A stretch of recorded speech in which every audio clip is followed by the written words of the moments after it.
Good morning, everyone. Um, Welcome to the fourth day of the International Youth Conference for the last day. And as you know, that there is last day is focused on the career development. As we speak right now here in the room and also online, we have a panel session going on by the careers at the United Nations by the United Nations Institute of Training and Research. And in this room, we are going to have a conversation on bridging the gap between the academic and career, and to have a conversation on this topic. Myself, and Dr. Eileen Van Dam, we will have a conversation, and the flow of the conversation will go like that, and we both will share our journey of how we get into international affairs, and then we can, we have some guiding questions, but then also we can take questions from the people in the room and also people who are online watching us on YouTube or Facebook. So I'm going to start with you, Dr. Lee, and let's start with your story of how you shape your career and what you're doing right now, your journey in brief. In 2 minutes. 5 minutes. Good morning, everyone. I'm very glad to see some people that have been here for the 4 days, and maybe some new faces. My name is Ellen Van Dam. I am from Belgium. I am currently living in Los Angeles. How I ended up in international relations or in academia, it has been a little bit an up and down. It was definitely not a linear process at all. To begin with, I'm not gonna bore with my youth or whatever, but I think in elementary school and high school, I was always labeled as an average kid, so I was not like a smart kid or whatever. And you know what happens with labels, you kind of start to adapt to them. You think oh yeah, I'm just an average kid, I will not ever be able to achieve something. But we all know we have things going on in our life, back home or whatever, that makes us maybe not be able to fully concentrate on school. So if I would have listened to my teachers at the time, and for sure they meant the best, I would have never gone into studying, because they were oh, you should study a profession or maybe a technical high school, but definitely not an academic high school. But then in high school, they also said oh, university, that will be very tough. Maybe you can just try your college. And so I did a gap year to Honduras after high school, where I learned a lot, and I talked about that on Friday. And that kind of pushed me to no, I want to study criminology. Luckily in Belgium, we don't have to apply to universities unless it's for med school. But if it's for any other career, you can just enroll, and luckily it's also affordable. So I could enroll even though I didn't have the highest grades. And throughout university, I was growing. I got involved in the United Nations Youth Association at my university, where I obviously got in touch with a lot of people working for the UN. I had the opportunity to go to Geneva for a human rights course, went to New York to assist some sessions there. And I think there started a little bit of a shift. I was a bit, and I also talked about that on Friday, a bit disillusioned by the UN. I saw too many people that were there for their own benefits, for networking, and I was no, that's not what I want. And I was a bit on a crossroads. I was never ever going to do a PhD. Again, I thought that's for smart kids, that's not for me. Until my master thesis supervisor, he was hey, you should think about a PhD. And I was on a crossroads. I had actually started working for the United Nations Association in Belgium. I didn't have the greatest experience with my boss. And then I was applying for scholarships for my PhD, and I actually got one. Which was amazing because I could fully do my own project. I studied women and gangs in Honduras, specialized in that, did postdocs, ended up here at UCLA through Fulbright. And then I kind of like, I would say my career was really peaking. I got invited to be a keynote speaker at the European Society of Criminology, which is like a very big conference in Europe. So everything was pointing towards going further in academia and applying. I even applied to tenure track positions and even got a position offered. But then again, I was a bit disillusioned. I was like, I don't see myself in this same position until I die, basically. And I shifted again to the great disappointment of my whole academic network. They were like, what are you doing? Like, you have to continue. But I think that has to do because very often people in certain positions don't question if they are actually happy in that position. And I was pushing against that train of just following your academic career. And I ended up back in international relations. I started working as a consultant for the United Nations Development Program. And I really enjoyed it a lot because I could finally apply my more academic knowledge really to the field.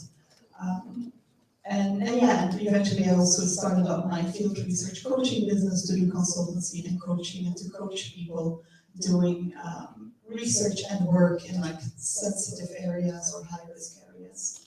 So that is hopefully 5 minutes. It's like you're putting an ocean in a water, and then talk about your career and the career in 5 minutes. And okay, I will start with my career story. So I have several degrees to begin with because I come from a background from South Asia, and it was a big influence on my degree of my parents. So my first degree, undergraduate bachelor's, is in software engineering. My undergrad is in software engineering because my parents wanted me to become an engineer. And it was so hard on me because I failed multiple times. I hated mathematics and stats. So I failed multiple times, but in the end, I got it. But then after that, I choose my own career path. I always wanted to be in international affairs, and I always wanted to be in political science. So from there, I started my new journey as I did my undergrad again in sociology and international affairs. And yes, it didn't get me any job while I was using my software engineering knowledge to develop websites and make small softwares so I can manage my own education from there onwards because I was on my own after that because I was pursuing a second degree. After that, I completed my master's from the University of Karachi, Pakistan, in international affairs, international relations, and then I never stopped. After that, I went for the MPhil. If you guys are not aware of the MPhil, it's the major in philosophy, and mine was political philosophy was my major. At the time, it's between master's and PhD. After that, I got enrolled into PhD program for the political science, and which is still going on. I later on dropped it, and then I moved to the US and after moving to the US, I was doing several internships. I will get to my job situation later, but what were the journey? I applied for the admission to do my master's from the Columbia University. I basically wanted to do my PhD. I wanted to continue my research that I was doing on the youth engagement in politics, and I had a conversation with the professor that I met at he was basically the dean of SIPA, the school of that the school that teaches the international affairs and specifically UN studies. And they said we may be able to give you scholarship for masters, but we're not sure about the PhD. So I got the admission at the Columbia University, and my God, the fees were so expensive that $64,000 a year. And I apologized. I said, if I can get a scholarship, only then I can continue because master is not my goal, PhD is my goal. I already have it. So after going back and forth, they gave me the scholarship that was dedicated for the politically displaced students. So I got the scholarship through that. But the life took a drastic change from there, and I was visiting Boston to my friend on Thanksgiving, and she was studying at Harvard. And she asked me, like, what's going on in your life? And I explained her, well, I wanted to do this, but they gave me admission there, in master's, now in PhD, and after a fight, I got a scholarship. She's like, well, why don't you try at Harvard with your PhD application? And it was, I think, only 1 week after Thanksgiving, December 5th, I remember it was a deadline. And within 5 days, I think I completed my application for the PhD at Harvard, and I got admission there with the scholarship, with the scholarship. So that's still going on. I'm on pause for that for a year now. So that's still going on. My academic journey never stopped because I knew that I have to complete my research thesis that is very dear to me, and that's the youth engagement in politics. And if I talk about my career, as I mentioned that when I started doing my master's in international affairs, everyone like discouraged me in that society, say that you cannot be nothing more than a newscaster, maybe, if you're lucky, you will become a newscaster. Or you will be just doing a talk show on a TV, and if that's what you want to do, it's so hard to get into diplomacy in my country there. And they were nonstop discouragement when I was doing that because it's a degree that may not give you a lot of money as compared to MBA, as compared to if you're a doctor, if you're a pilot, or if I'm pursuing full-time career in software engineering, then what I'm talking about a directive career that will bring a lot of fortune. But I think purpose is really, really important. For me, purpose was really important. Even when I was making websites, I was not happy because I was just doing to, make my ends meet, and I was not good at that. I was absolutely not good at that because my heart was not in it. Then I moved to Switzerland. I did some small courses in Switzerland on international affairs. I started my internship with the UN in Switzerland. And from there, I moved back to Pakistan, and my first job was in 2008 with UNFPA, when they actually hired me for the job that no one wanted to do, and that was the trainer for the sexual reproductive health for the kids in the rural areas of Pakistan. It was an extremely dangerous job to do when I would go and talk about sexual reproductive health in the villages where they are extremely religiously conservative, where they do not believe on these topics. So it was difficult. From there onward, I moved to New York. Then I did free internships for 3 years while working on jobs to make my ends meet until I was able to land jobs. And now I am a consultant with, I have multiple contracts with different UN agencies. And I love it that way. I am contracted with UNITAR, United Nations Institute for Training and Research. I advise UN Habitat. I advise UN Environment Program. I am advising AFS Intercultural Program. These are my consultancies that I am doing with different UN agencies now, and different international organizations. And I think because of the internships or the voluntary internships that I have done really gained me my experience. So, yes. So, and I have a question from you about the internships. What do you think about the role of internships, role that internships plays in gaining experience? Because I've seen a lot of young people, they really don't go for internships, even if they are low cost. I understand that there are costs involved with when you're doing an internship, but what role internships play in international affairs when UN don't pay the intern? A lot of international agencies don't pay the interns. To begin with, they should pay the interns. So I think that's my bottom line. And I know some institutions do pay their interns. So for everybody here who works at a UN agency, I know you have money, so please do pay your interns. Luckily, like in my career, in my study, I had to do at least one, which was called a traineeship, because it was my bachelor's degree, which is obviously not paid because it is part of your degree. I was able to get a travel grant because I wanted to do an international traineeship, not in my own country. And so I ended up doing that in South Africa with Educo Africa, with Youth at Risk, which for me was definitely like amazing and super interesting.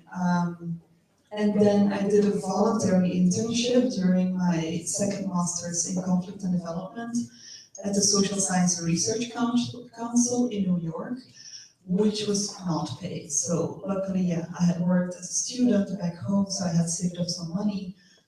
But for everybody who has ever been in New York, that was very expensive, and it's not sustainable. So I think there is indeed, and I had a discussion with some people over the course of these past days. Should I or should we do an internship, an unpaid internship? I think you need to be very strategic and see if it is indeed an internship, an official internship through the UN. Make sure that you know ahead of time what it entails. Like if you're just going to be serving coffee and making copies because you only have an undergraduate degree, if that's the excuse, then no, then it's really not worth it. If you have been able to save up some money and you're like, okay, I'm in between maybe like two careers, I want to maybe study something else, I want to try something out, and you will get a decent opportunity also to network, to participate in seminars and so forth, then it is worthwhile doing it. But be careful not to like enroll from like one unpaid internship until in the other, because at the end of the day, like, yeah, we all need a paid job, and we all like deserve it. Like, we all have skills to do so.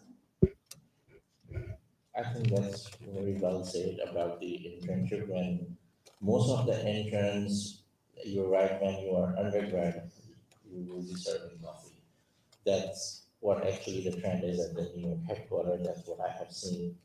That most of the interns that get at the UN and in the UN headquarters, and even though the title will be support for XYZ or doing XYZ thing, but I think most of the time what I've seen that you end up running errands for the bosses, but you have to find your niche, even that, because I was at a point I was doing the same thing.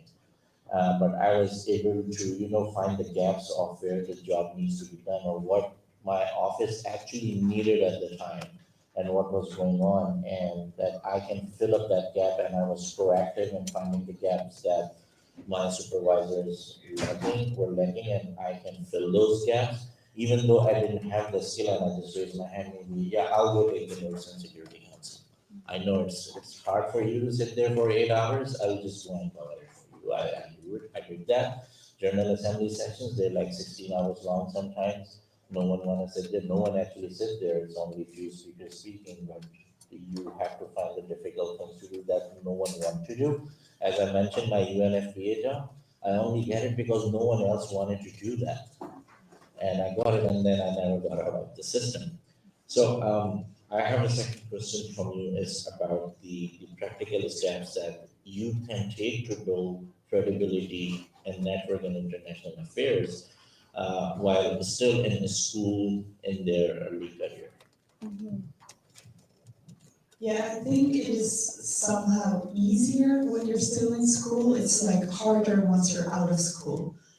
While you're still in school, there's a lot of opportunities within your even high school or university, college.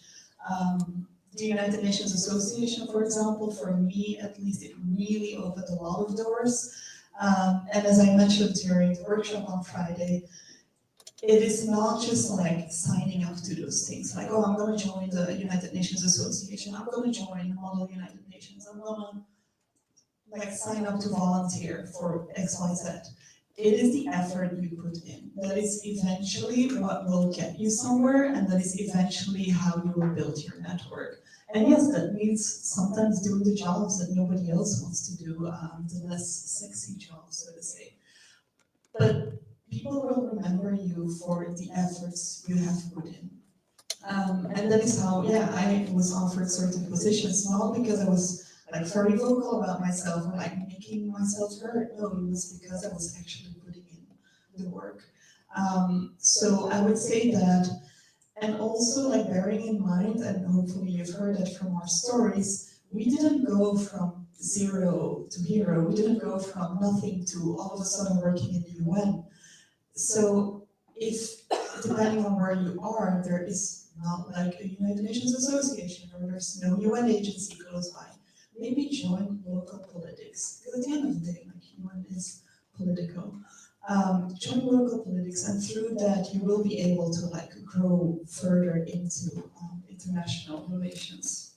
Um, yeah, and yeah, cultural exchange programs, and I think with also your AFS experience, as long as you're still in university, and yeah, in Europe we have the whole Erasmus program, can highly recommend. If you can do AFS, highly recommend it. If there's any cultural exchange program you can do, and it really doesn't matter that much which country you go to, it's just the skills that you will build to be immersed in a different culture. But then I have a very small story to tell about how I actually landed in the AFS Intercultural Program, and I think the best organization to work with, best work ethic specs, working culture, and flexibility. In my entire career, I think I would rank up till now the AFS Intercultural as the best employer. Very interesting story how I ended. They actually reached me out. I didn't, and I didn't even know about AFS until I was being reached out.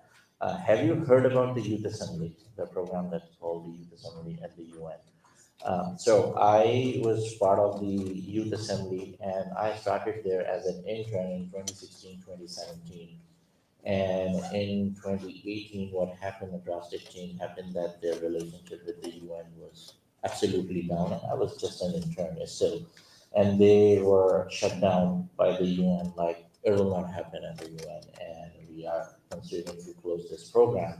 I did not know about any of this, and I got a call from my supervisor. I was in New York, living in New York, and the office of the Youth Assembly was in Connecticut, at Stanford. Who are aware of this geography? It's like 1 hour or 1.5 hour train travel. And my supervisor said, well, we are, thank you for your time in internship, your period is over. I said, well, I want to continue. He's like, are you sure you want to continue? Because we are really down. We don't know if we're going to have another assembly. I said, sure, no, I would want to continue. And I want to see how far I can go. So I have time. I don't have any job at the moment. So I want to continue doing the internship even though it was costing me at least $30 a day of travel. So to go to Connecticut and come back to New York.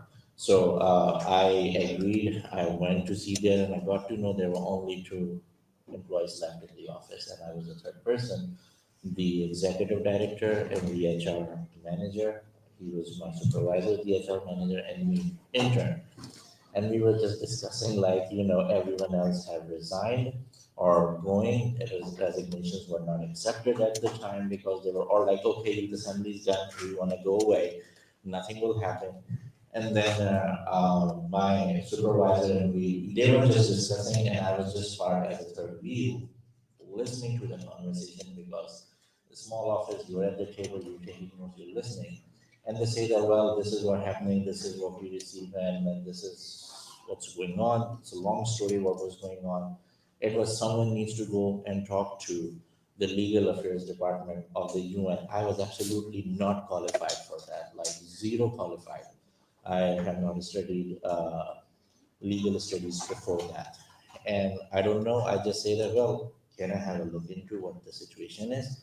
And I did knew some people at the UN because during my time of the internship, when you have an internship card with you at the UN, you go out, you hang out, you meet with the people, you build your network, you know the people, and you just know the people. You got to know the people. You have a coffee with them. You just know them. So I just got to know them, and through that, I went to those people and talked about my situation with them, what's happening, and they said, okay, we can talk about it. It took at least 2 years for me.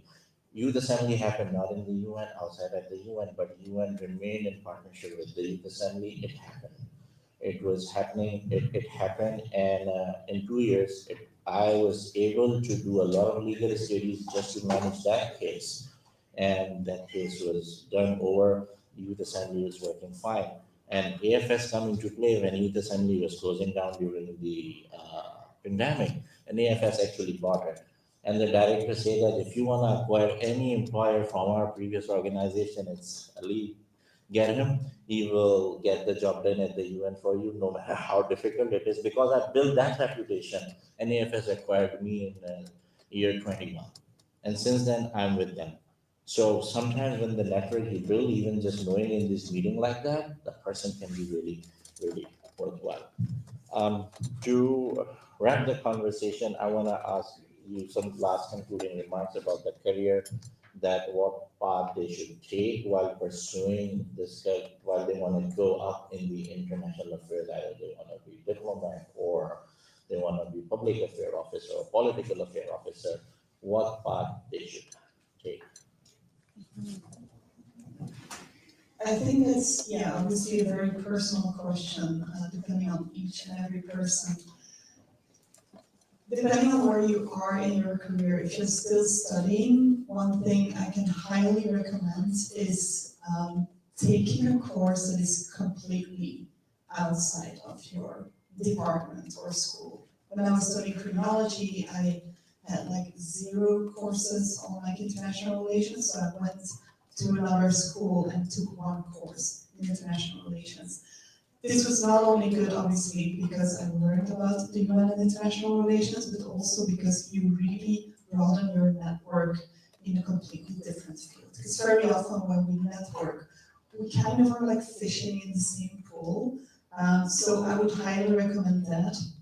And then another thing I would highly recommend, we talk a lot about skills building and like vocational skills and all those kind of things.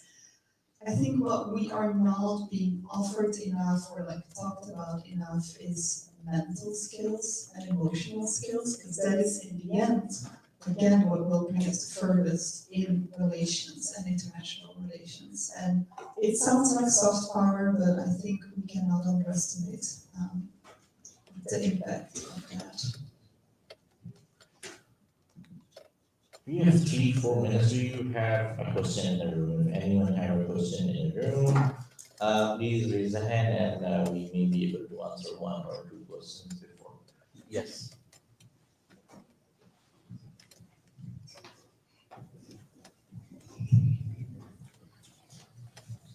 Good morning. My name is Miata and I'm from Liberia. My question is, let's say I'm 50 years old and I still want to go into diplomacy. Is that possible? It's not.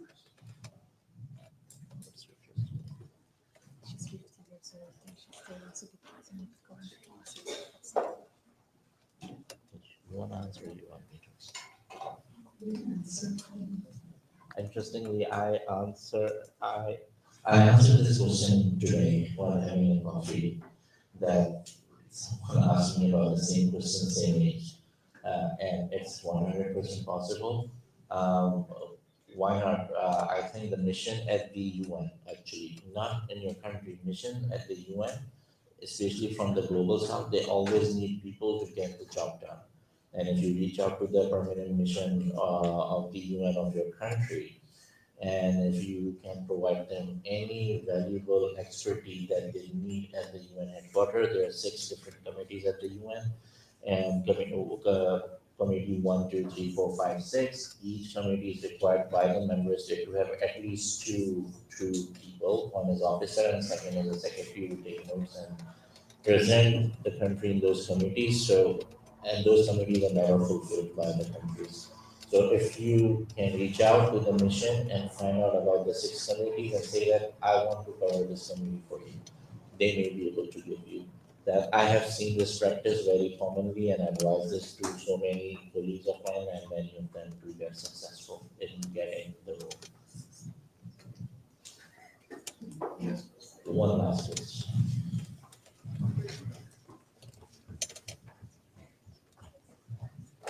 You can ask us later.